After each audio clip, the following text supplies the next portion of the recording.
Hi అండి, నమస్తే. Welcome to my channel. ఈరోజు మన రెసిపీ వచ్చేసరికి చిట్టి చేపలతో కర్రీ అండి. ముందు చేపలని పసుపు, ఉప్పు, సగం నిమ్మబద్ద పిండుకొని చక్కగా శుభ్రం చేసి పక్కన పెట్టుకోండి.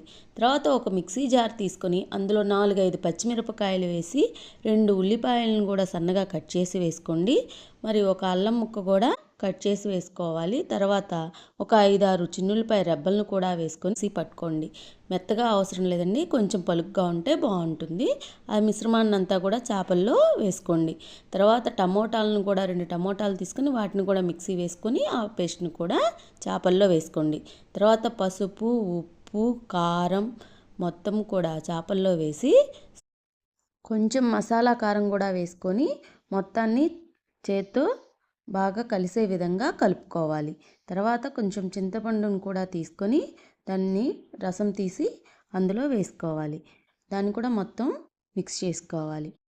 అలా మొత్తం కలిపిన తర్వాత దాన్ని స్టవ్ మీద పెట్టేసి ఇక కుక్ చేసుకోవాలి. తర్వాత ఒక ప్యాన్ తీసుకొని దాంట్లో ఆయిల్ వేసి ఆయిల్ వేడెక్కిన తర్వాత పోపు దినుసులు కూడా వేసి ఆ పోపునంతా కూడా ఈ ఉడుకుతున్నటువంటి ఈ కర్రీలో వేసుకోవాలండి.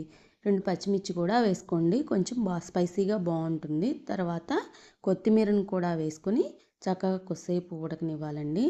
అంతే, ఎంతో టేస్టీ అయినటువంటి చిట్టి చేపల కర్రీ రెడీ అయిపోయినట్లే. మరి మీరు కూడా ఇది తప్పకుండా ట్రై చేయండి ఫ్రెండ్స్.